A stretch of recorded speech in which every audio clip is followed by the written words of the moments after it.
Hello friends, welcome back to Priya Vijay kitchen. நான் பிரியா பேசுகிறேன். இன்றைக்கி பச்சை பயிறு வச்சு ஒரு அருமையான டிஷ் பண்ணலாம். இது சப்பாத்தி, பூரி, நானுக்கெல்லாம் சைட் டிஷ்ஷாக சூப்பராக இருக்கும். இன்றைக்கி முளைக்கட்டிய பயிர் வச்சு தான் இந்த மசாலா செய்ய போகிறேன். முளைக்கட்டின பயிர் இல்லைன்னா பச்சை பயிரை ஒரு 2 மணி நேரம் ஊற போட்டு குக்கரில் 5-6 விசில் விட்டு எடுத்துக்கலாம். இன்றைக்கி முளைக்கட்டிய பயிர்னால் நான் குக்கரில் வேக போட போகிறதில்ல, இதை அப்படியே சேர்த்துக்கலாம், சீக்கிரமாக வெந்துடும். சரி, வாங்க வீடியோக்குள்ளே போகலாம். அதுக்கு முன்னாடி பிரியா விஜய் கிச்சனை நீங்கள் இன்னும் சப்ஸ்கிரைப் பண்ணலைன்னா மறக்காமல் சப்ஸ்கிரைப் பண்ணிக்கோங்க. பக்கத்தில் இருக்கிற பெல் ஐக்கானையும் ப்ரெஸ் பண்ணிக்கோங்க.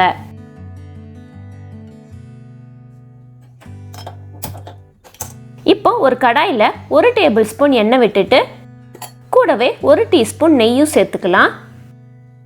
எண்ணெய் சூடானதும் 1 டீஸ்பூன் பெருஞ்சீரகம், கொஞ்சமாக நட்சத்திர சோம்பு, பட்டை, கிராம்பு, பிரிஞ்சி இலை சேர்த்துக்கலாம். நல்லா பொரியவும் ஒரு பெரிய வெங்காயத்தை பொடியாக நறுக்கி வச்சுருக்கிறேன், இதை சேர்த்துடலாம். எவ்வளோ பொடியாக நறுக்க முடியுமோ அவ்வளோ பொடியாக நறுக்கிக்கோங்க, கூடுதல் ருசி கிடைக்கும்.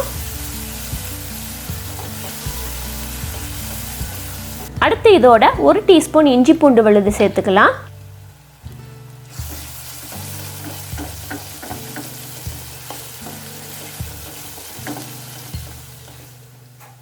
இஞ்சி பூண்டோட பச்சை வாசனை போகவும் பொடியா நறுக்கின தக்காளி,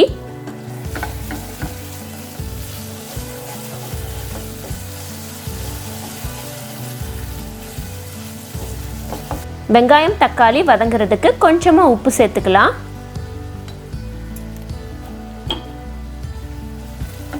இந்த வெங்காயம் தக்காளி ஒரு தொக்கு பதத்துக்கு வரணும், இது ரொம்ப ரொம்ப முக்கியம். நல்லா எண்ணெய் பிரிஞ்சு வந்துச்சு. இப்போ இதோட பச்சை பயிரை சேர்த்துடலாம். வேக வச்ச பச்சை பயிறு இல்லைன்னா முளைக்கட்டின பச்சை பயிறு ஏதோ ஒன்று சேர்த்துக்கலாம். ஒரு பெரட்டு பெரட்டினதுக்கு அப்புறமா 1 டீஸ்பூன் மஞ்சள் தூள், 2 டீஸ்பூன் மிளகாய் தூள், ஒரு 1.5 டீஸ்பூன் மல்லித்தூள், அடுத்து 1 டீஸ்பூன் கரம் மசாலா சேர்த்துக்கலாம். இதை நல்லா கிளறி விட்டுட்டு ஒரு பச்சை மிளகாயை கிள்ளி போட்டுடலாம். அடுத்து ஒரு 3/4 டம்ளர் அளவுக்கு தண்ணி ஊற்றி பயிரை வேக விட்டுறலாம். வேக வச்ச பயிராக இருந்தால் மசாலா வாடை போகிற வரைக்கும் மட்டும் வச்சா போதும். பயிர் வெந்ததும் ஒரு சின்ன கோழிக்குண்டு அளவுக்கு புளியை ஊற போட்டு புளி தண்ணி எடுத்து வச்சுருக்கிறேன், அதை சேர்த்துடலாம். இதை ஒரு கொதி விட்டுட்டு கொஞ்சமாக மல்லி இலை போட்டு இறக்கினா சுவையான பச்சை பயிறு மசாலா ரெடி. இந்த ரெசிபியை உங்கள் வீட்டில் ட்ரை பண்ணி பாருங்கள். ட்ரை பண்ணி பார்த்துட்டு உங்களோட வேல்யூபிள் கமெண்ட்ஸை கீழே கமெண்ட் செக்ஷனில் மென்ஷன் பண்ணுங்கள். இந்த ரெசிபி வீடியோ உங்களுக்கு பிடிச்சிருந்துச்சுன்னா உங்கள் ஃப்ரெண்ட்ஸோட ஃபேமிலியோட ஷேர் பண்ணுங்கள். தேங்க்யூ. தேங்க்ஸ் ஃபார் வாட்சிங்.